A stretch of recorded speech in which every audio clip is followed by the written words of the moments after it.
2 Kings 5 describes the prophet Elisha unbound by political loyalties to provide instructions to heal Naaman, a commander of a hostile country's army. It's a rich text, I think, for reflecting on Christian nationalism on the Sunday after July 4th, a patriotic holiday fostering national unity and identification as Americans. I'm proud to be an American. I should probably stop, and not just because I'm a bad singer. Drew Strait, who is a professor of New Testament at Anabaptist Mennonite Biblical Seminary, explores Christian nationalism in a recent book he calls Strange Worship. He describes Christian nationalism as an example of a broader temptation to participate in strange worship. It's a type of idolatry in which loyalty to a country or a party distracts us from giving loyalty to God and God's ways. What strange worship today looks like might take a range of forms. Take, for instance, that Lee Greenwood song, I'm Proud to Be an American. Googling it, I learned about the God Bless the USA version of the Bible. Multiple editions exist, but they all include the lyrics to the song, the Declaration of Independence, the Constitution, the Bill of Rights, and of course, the Pledge of Allegiance. Each edition, as you can see, is adorned in a flowing American flag, and the most recently released edition is this, the Patriot Edition. The front cover contains this statement, quote, "We are one people, united by a common destiny and a shared purpose to love one another in the United States of America." Rather than encourage loyalty to God's reign that transcends all nations, it encourages identification with and love for a single country, the United States. Strange worship.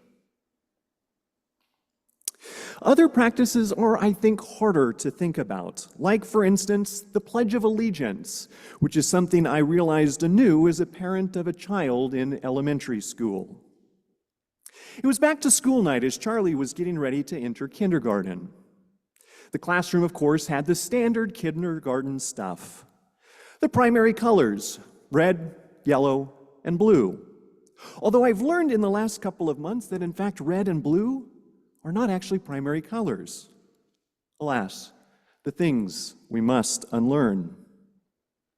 The other standard kindergarten fare included, of course, the ABCs, the 1, 2, 3s, and what else but the American flag.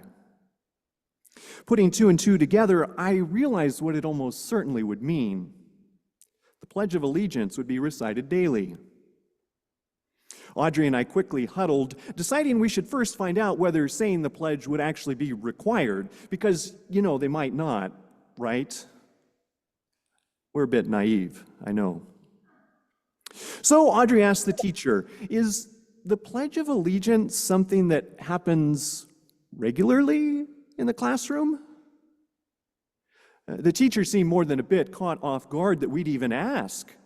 She offered an overly enthusiastic yes, trying to put our worried minds at ease, seemingly thinking that we were concerned the kids would not be saying the pledge. In fact, our concern was otherwise. Strange worship? In considering what amounts to strange worship, Strait identifies a variety of dispositions that can tip a person in that direction, and I'd like to explore how Elisha either avoids or models resistance to these dispositions. Strait argues, for instance, that a shift into strange worship happens when pledging loyalty to one's country supersedes the value we place on our baptismal identity. Said somewhat differently, he'll go on to suggest that strange worship happens when loyalty to a political authority undermines our exclusive loyalty to the life and teachings of Jesus. Things like baptismal identity and the life and teachings of Jesus are clearly anachronistic for Elisha, but I think straight invites us to consider whether loyalty to a country or a political authority surpasses one's identity as a person of faith and how a person lives accordingly. To consider this issue in relation to 2 Kings 5, remember that the text consistently identifies the two kings by the geopolitical area over which they rule. There's the king of Israel on the one hand, and the king of Aram on the other. Elisha, however, is never identified as being of a place.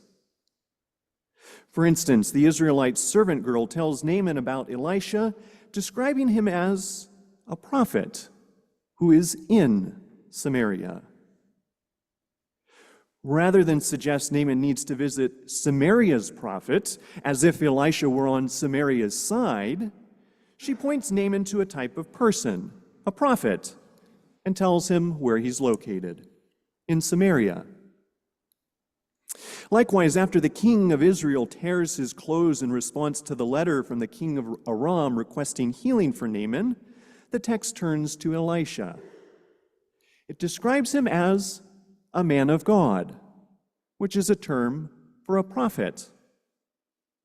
As a prophet, Elisha is a go-between between God and the people, which means he is neither the king's prophet nor Israel's prophet.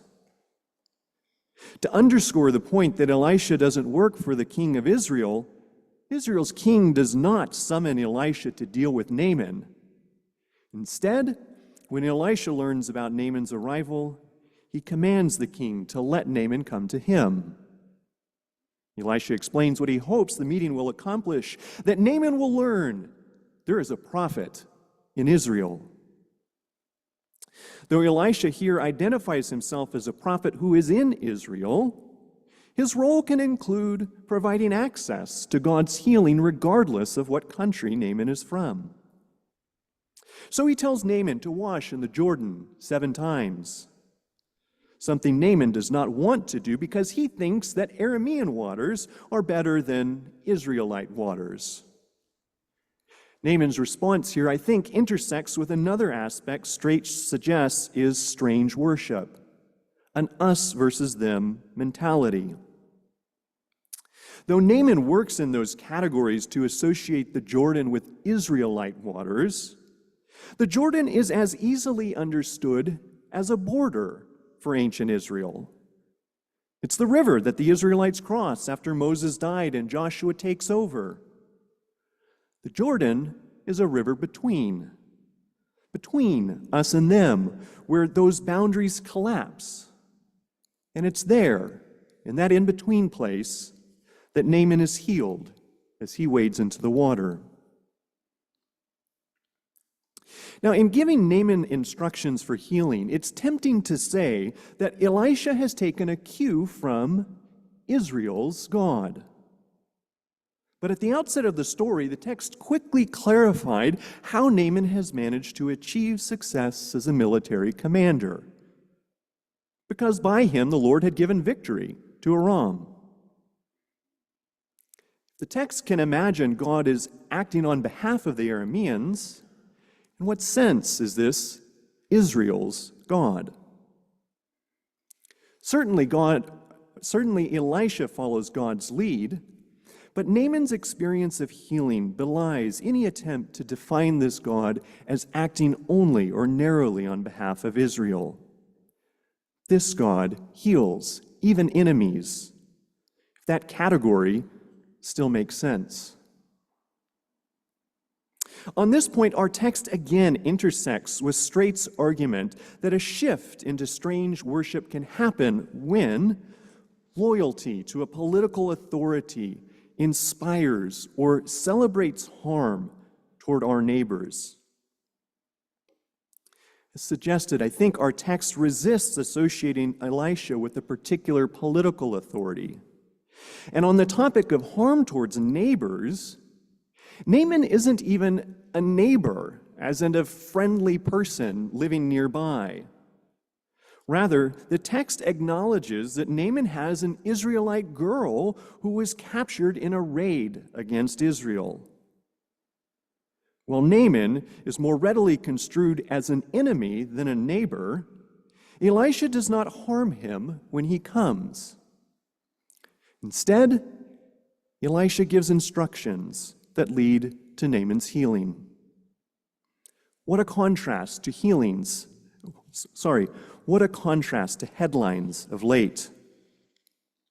Rather than launch precision-guided munitions to assassinate foreign generals or scientists, Elisha offers precision-guided instructions to heal. He embodies the ethic that Jesus will later follow. Love your enemies. Taken together then, I think our text provides a challenge to strange worship. It depicts Elisha as a prophet unbound by political loyalties. It undermines an us versus them mentality, and it shows Elisha modeling a love of enemies. And yet, it also seems to know it's a complicated world. Unfortunately, our lectionary text cuts out early, but before Naaman returns to Aram, he describes a situation that he's a bit nervous about. You see, he'll be expected to accompany his king into the temple of Rimmon, an Aramean deity. When the king bows and leans on Naaman's arm, it'll cause Naaman to bow as well. Naaman requests pardon for performing these official state duties, and Elisha says simply, "Go in peace." Negotiating loyalties is complicated. I wonder where you find yourself in relation to strange worship this morning. Unless I simply project my own experience onto all of us, I suspect it's the sort of stuff that many of us were raised in. For me, a formative break was discovering Jesus' teachings to love enemies, and that nudged me in an Anabaptist direction before I even knew they existed. Wherever you are, Straight would suggest that resisting strange worship is possible, and it can take a variety of different forms. For instance, the first form of resistance he identified is to take care of oneself, mentally, spiritually, physically. Recall Jamie's thoughtful homily last week in which she encouraged us to rest, to pause, Selah. Maybe take the time to learn about a bird or a plant from our watershed and color in one of the line drawings from the narthex. Or resistance to strange worship might include reflecting on our allegiances to political parties and countries, something that I hope this homily has prompted. Resistance might also look like offering hospitality or generosity, which I see happening around here on a regular basis. For instance, come to our community meal today after the second hour and stop at the sharing table on the way in. There's cucumbers and tomatoes there. Or remember the more than 30 meal kits that we assembled for EPU. Or look forward to assembling school kits for Mennonite Central Committee that we'll do in a few months thanks to the dedication of our Sowing Peace members. Resistance might also look like challenging biblical authoritarianism, something I hope classes on topics like Genesis and immigration have done. Whatever resistance looks like for you and for us as a community, I look forward to the journey ahead as we seek to follow Jesus in community to build peace. Amen.